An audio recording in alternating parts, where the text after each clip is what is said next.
Bienvenue sur Gabon 24 pour ce numéro de Ce qui fait débat. Aujourd'hui, avec mes invités, nous allons essayer de décrypter la tension sans cesse grandissante ces derniers temps entre deux puissances mondiales, la Russie et les États-Unis. À cet effet, nous allons nous focaliser entre autres sur la Crimée et la Syrie.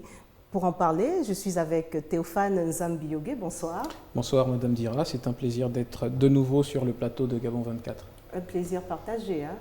Et vous êtes le président du corps des jeunes volontaires pour la paix et le développement. Voilà, c'est une initiative que nous avons voulu lancer avec d'autres jeunes compatriotes peu de temps avant le début de la dernière campagne présidentielle pour essayer de contrer le climat délétère et de violence verbale et de violence physique que nous avons essayé d'anticiper à travers la constitution de ce mouvement.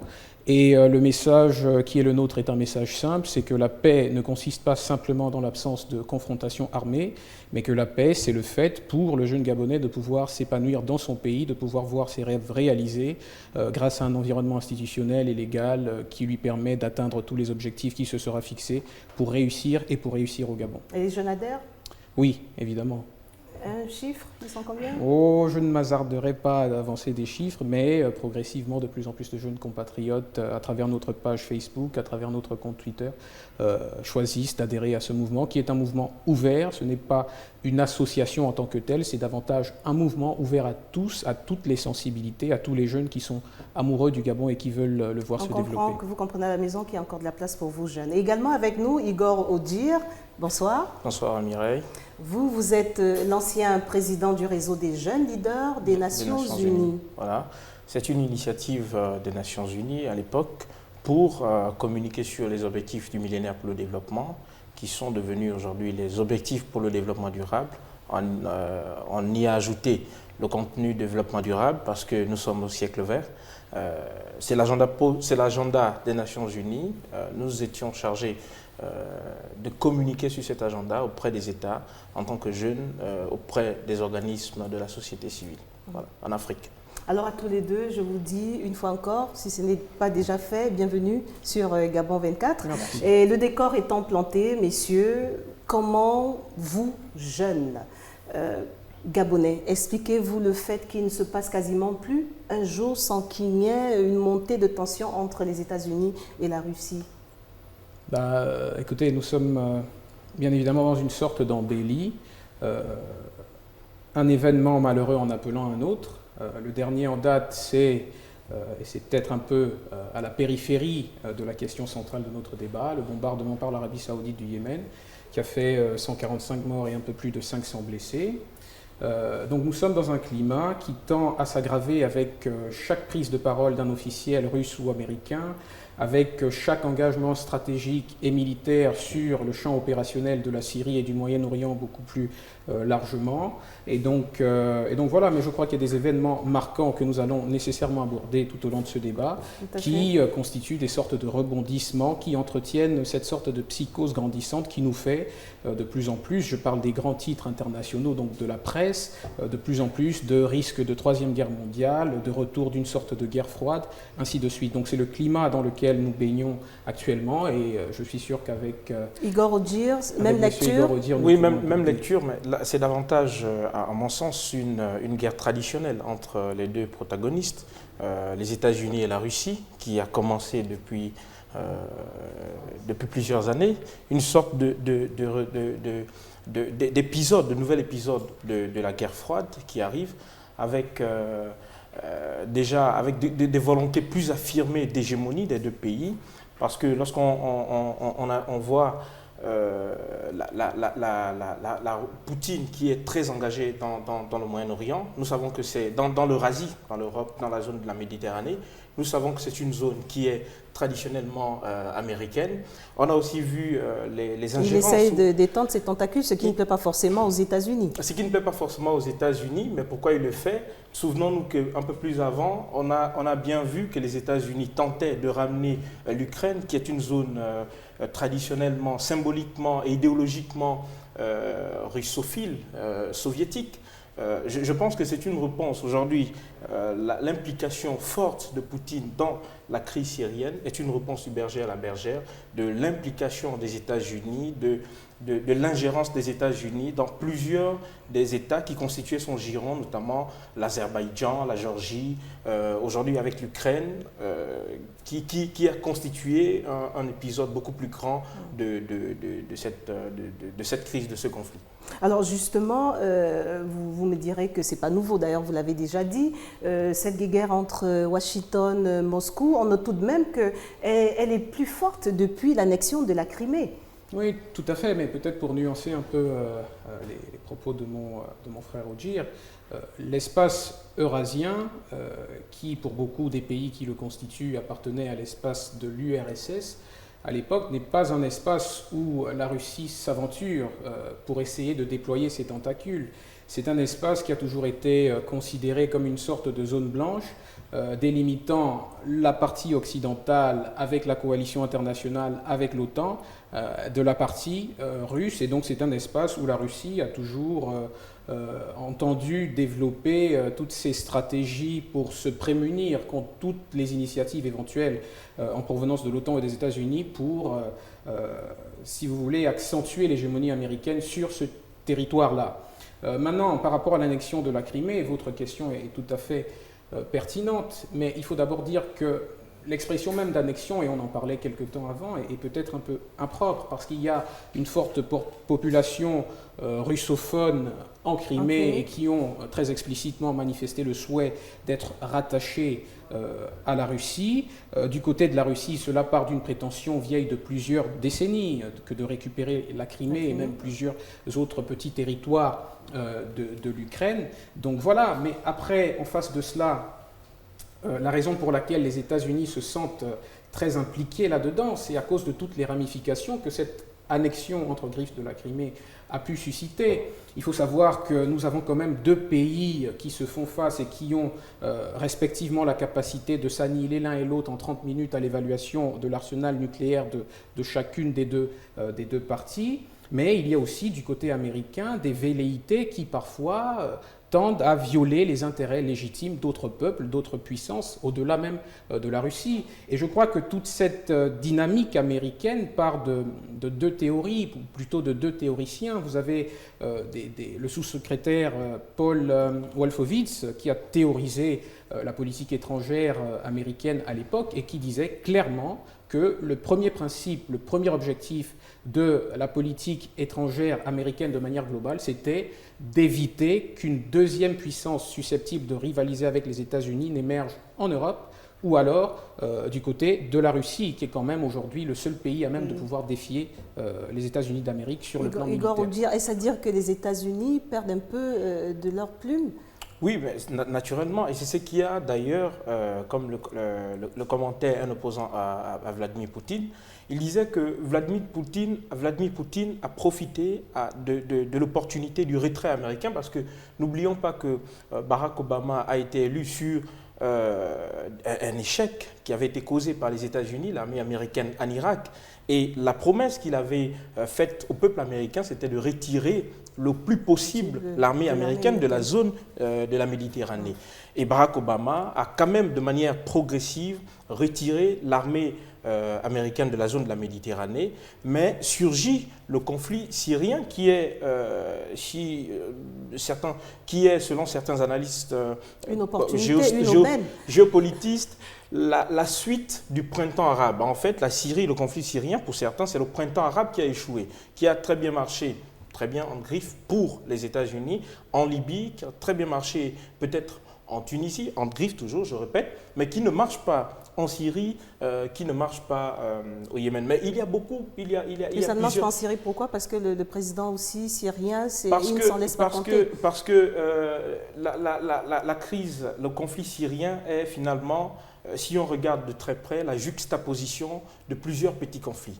Vous avez dans ce même conflit les États-Unis et la Russie qui se battent traditionnellement. Donc les États-Unis, j'entends le bloc de l'Europe occidentale et les États-Unis contre l'axe Pékin, Moscou, donc la Chine et la Russie.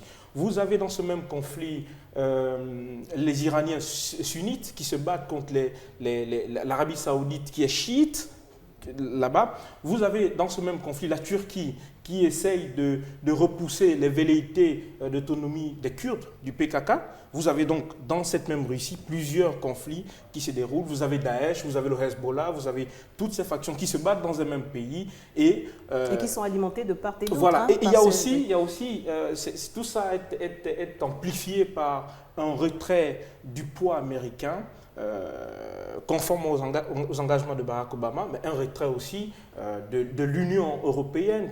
On a une France qui n'a pas beaucoup de moyens financiers pour pouvoir intervenir militairement. Vous avez une Allemagne qui n'a pas une armée combattante sur le terrain. Donc vous avez un retrait et Poutine, naturellement, au nom de la puissance des États, s'implique et veut participer aux négociations, puisque l'axe occidental, je ne termine pas là, l'axe de l'Occident, de l'Europe occidentale et des États-Unis veut une issue de la crise syrienne sans Bachar al-Assad, alors que l'axe de la Chine et de la Russie veut une issue diplomatique ou militaire, mais avec Bachar al-Assad. Donc on a tout ça. Alors, deux positions vraiment très éloignées l'une de l'autre. Est-ce qu'elles pourraient nous conduire à une troisième guerre mondiale? Parce qu'on en parle un peu de plus en plus. Oui, mais bon, troisième guerre mondiale, je crois, ça dépend de l'idée qu'on se fait à l'évocation de cette expression de troisième guerre mondiale. Est-ce que c'est une guerre avec plusieurs champs opérationnels disséminés à travers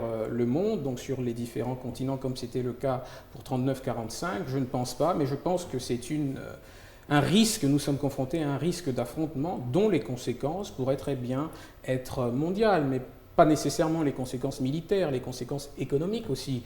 Mais il faisait bien d'aborder la question de la Turquie récemment, parce que vous avez cité la Crimée comme point d'accélération, du moins de la montée de l'escalade donc verbale et militaire entre Est et Ouest. Mais il ne faut pas oublier aussi le coup d'État manqué de Turquie qui a été quand même déterminant avec le repositionnement de la Turquie du côté de la Russie, alors que peu de temps avant, on savait très bien que la Turquie jouait un peu le rôle de gendarme de l'OTAN et des États-Unis en Europe de l'Est, avec des pays comme la Lettonie et d'autres pays d'Europe de l'Est qui avaient explicitement demandé le positionnement, le déploiement de soldats de l'OTAN dans cette région-là pour contrer les velléités ou l'idée qu'on se faisait des velléités russes. Et donc ce repositionnement de la Turquie du côté de la Russie, qui a été amorcé d'abord sur le plan économique, avec la relance du gazoduc russo-turc, je crois Turk Stream qu'il s'appelle.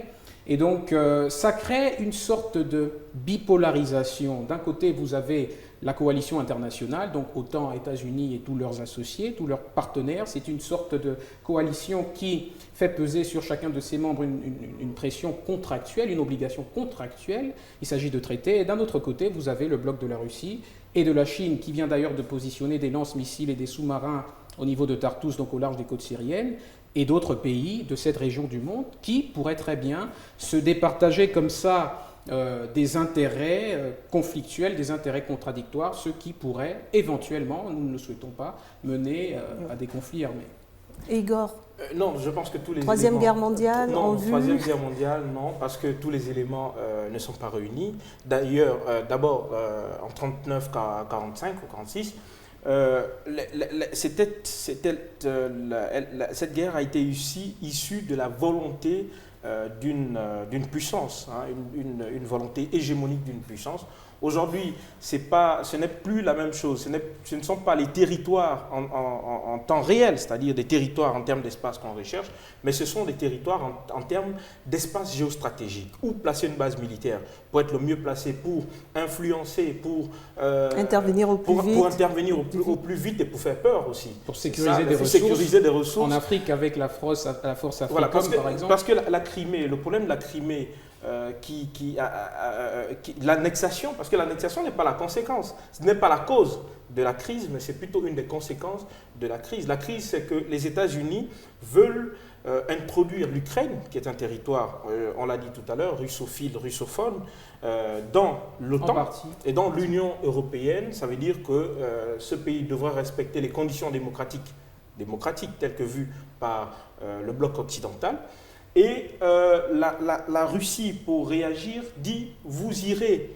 L'Ukraine ira dans l'Union européenne ou dans l'OTAN si elle veut, mais l'Ukraine ira sans la Crimée, qui est une zone, on ne voit pas que la Crimée est une zone méditerranéenne en termes de commercialisation du gaz et du pétrole, Théophane l'a dit tout à l'heure, mais c'est aussi une zone qui regorge de bases militaires stratégiques pour la Russie, pour influencer toute la zone des petits pays et d'autant plus, dans la si tu zone permets, de l'Europe de l'Est. D'autant plus que dans la région, au-delà de la question de la Crimée, en Europe de l'Est, il y a la question de l'installation progressive par les États-Unis de petites parties de son bouclier antimissile. Et le président russe, Vladimir Poutine, avait réagi à l'occasion d'une interview accordée il y a 3-4 mois pour dire qu'il était tout à fait contre, parce que le déploiement de ce bouclier antimissile en Europe, si jamais il était achevé, contribuerait à neutraliser un tiers de la force de frappe nucléaire de la Russie. Et donc vous comprenez bien qu'au-delà de la question de la Crimée, il y a la question de ce bouclier antimissile dont la deuxième phase a été installée en Pologne le mois dernier. Et donc tout cela consiste en quelque sorte d'une sorte de jeu de provocation, pour voir jusqu'où on est prêt à aller, pour voir jusqu'où l'adversaire peut supporter la pression. Et ça m'amène à poursuivre avec cette question. À qui profite cette situation? Car on a justement l'impression que la Crimée, la Syrie, voire même la Libye, servent de prétexte à ces deux puissances pour régler leurs comptes, pour tester peut-être leurs acquis, soit militaires, et j'en passe. À qui profite cette situation? Je pense très clairement que, écoutez, les États-Unis, et je ne suis pas anti-américain, mais je pense que les États-Unis sont quand même un pays qui existe depuis un peu plus de 240 ans, mais qui est en guerre depuis environ 217 ans. Donc ça montre qu'aux États-Unis, il y a une véritable culture guerrière, une culture hégémonique qui part peut-être de ce qu'on a appelé la destinée manifeste, qui fait que les États-Unis se sentent investis du rôle de gendarmes du monde et de civilisateurs du monde. On a bien vu avec des théoriciens comme Zbigniew Brzezinski que de tout temps, les États-Unis ont toujours contribué à installer des sortes de croissants de terreur, par exemple autour d'Israël, dans la zone de la Méditerranée et ailleurs dans le monde, pour justifier l'implantation de bases militaires, pour justifier son statut de seule superpuissance mondiale, parce que la Russie reste quand même un pays émergent qui a certes l'arme nucléaire, mais de seule superpuissance mondiale. Et beaucoup s'accordent à dire d'ailleurs que depuis l'Empire romain, on n'avait jamais vu une telle domination par un seul peuple de la planète. Et donc, même la question terroriste, avec ses implications et ses manifestations en Europe, qui a considérablement affaibli l'Europe diplomatique, l'Europe militaire, avec le Brexit, la sortie de la Grande-Bretagne, tout cela contribue à affaiblir l'Europe qui, pour continuer d'exister diplomatiquement, militairement, à travers l'OTAN, jouera un peu le rôle de toutou, de caniche entre griffes des États-Unis. Et d'ailleurs, même des médias français s'accordent à dire qu'il semble que beaucoup de pays européens, d'Europe occidentale, soient prêts à suivre les États-Unis jusqu'en enfer, quoi qu'il arrive. C'est dommage, mais c'est l'impression que c'est un peu fort. Hein. Je crois qu'actuellement, là, c'est la Russie, que ce soit en Crimée ou en Syrie, à ce stade du conflit, je crois que c'est la Russie qui a un peu les cartes en main, hein, parce que c'est une guerre, un conflit qui consiste pour la Syrie et la Chine, son partenaire le plus stratégique, à rebattre les cartes. Parce que depuis le démantèlement de l'Union soviétique en 1991, on est resté sur l'échec du bloc de l'Est, un peu entre griffes, parce que ce n'est plus le bloc de l'Est. Il y a déjà quelques pays dans l'Est qui sont déjà dans l'Ouest, dans l'Occident. La Russie veut rebattre les cartes pour refaire le jeu géopolitique et géostratégique dans le monde. Donc la Russie veut reprendre sa place. On a très bien vu que la Russie a bloqué plusieurs résolutions au Conseil de sécurité des Nations Unies, a posé son droit de veto pour bloquer plusieurs résolutions qui avaient pour objectif de frapper ce que le bloc occidental considérait comme dictature, comme violation des droits de l'homme, comme répression populaire, simplement parce que la Syrie, pour certains analystes russes, ils considèrent que l'intervention militaire en Syrie est une scène de plus qui vient à la suite de ce qui s'est déjà passé en Libye. Parce qu'en Libye, rappelons-nous que la Syrie a cédé. La Chine a cédé, on a voté une résolution qui a permis d'intervenir. Et la Turquie ne cède pas à cause de l'appui russe? À cause de l'appui russe, parce que soutenu par la Russie et la Chine pour demander d'abord aux États-Unis de faire le bilan, aux États-Unis et à la France de faire le bilan de ces interventions en Libye, en Tunisie. Voilà pourquoi aujourd'hui on a le Yémen et la Syrie qui continuent à être des théâtres de conflit. Alors, quel rôle pourrait jouer l'Afrique dans tout ça? On a vu, vous l'avez dit, hein, il y a eu une tentative, ça n'a presque pas marché avec l'Afrique du Nord, mais la Libye, ça a été un peu ce boom et qui, quelque part, a valu à la France et d'autres pays de... Je vais le dire comme ça, simplement la colère de la Russie, parce que Poutine, il n'a jamais été d'accord, sachant que le rêve de Kadhafi, c'était aussi justement de repenser le continent pour qu'on devienne une force. Il rêvait des États-Unis d'Afrique. Je pense que l'issue, du moins la partition que pourrait jouer le continent africain dans toute cette affaire, résulterait de ces alliances, de ces positionnements. On a bien vu que s'il fallait comparer les choses, s'il fallait comparer l'implantation russe en Afrique et l'implantation américaine, je crois que les Américains sont loin devant, loin en avance, notamment à travers la force AFRICOM, le commandement unifié des États-Unis pour l'Afrique, dont le QG se trouve en Allemagne, si ma mémoire ne m'est pas infidèle. Et donc voilà, mais on a vu que l'implantation américaine, l'implantation militaire américaine en Afrique s'est faite dans des zones sur le continent qui sont des zones stratégiques, militairement, mais qui aussi en termes de ressources, offrent de ressources naturelles, j'entends, offre un véritable potentiel énergétique, un véritable potentiel économique. Et donc voilà, la Russie, pour l'instant, je crois que le déploiement du jeu russe n'a pas encore réussi véritablement à prendre corps, à devenir effectif en Afrique. Donc la partition, pour moi, elle est très ambiguë. C'est par des alliances. Je ne pense pas qu'il y ait grand-chose que les pays africains puissent faire de déterminant dans cette crise. Ce que je pense, c'est que l'Afrique devait profiter pour refaire son développement, refaire ce partenariat avec les grandes puissances. On a tout de suite, on a dans les années précédentes et suivant 2010, donc précédent 2016, on a vu que les investissements chinois sur le continent africain, par exemple, avaient augmenté. Il y a des sociétés chinoises qui exploitent désormais plusieurs minerais qui sont dans les BTP, qui sont très bien installés. Et c'est dans les secteurs d'éducation voilà, aussi. Et on peut faire une extension en disant que c'est au profit de Poutine, au profit de la Russie. Je pense que l'Afrique doit reconsidérer ses partenariats à travers, si il s'avère que le nouvel élan que prend la Russie, Poutine actuellement, l'élan d'élargissement de son cadre géopolitique et géostratégique, l'Afrique doit bien réfléchir, s'asseoir pour savoir quel est son meilleur partenaire, qui serait à mieux pour le continent. De protéger le continent, à mieux de lui fournir la majorité des ressources énergétiques, la majorité des ressources de développement. Bref, à des coûts préférentiels. À des coûts préférentiels. Voilà. Parce que donc, ça offre de un nouvelles partenariat opportunités. gagnant-gagnant et non plus dominant-dominant. C'est une question de vie ou de mort pour le continent. Alors, merci à vous d'être passé sur ce plateau de ce qui fait débat. Théophane Nzam-Biogé. Je rappelle que vous êtes le président du corps des jeunes volontaires pour la paix et le développement. Voilà. Et voilà, je l'ai. Et Igor Odir, ancien président du réseau des jeunes leaders des Nations Unies. Merci encore, et ce n'est pas la dernière. C'est pas la dernière. Alors, moi, je vous dis merci d'avoir été des nôtres sur Gabon 24, mais l'information continue. Au revoir.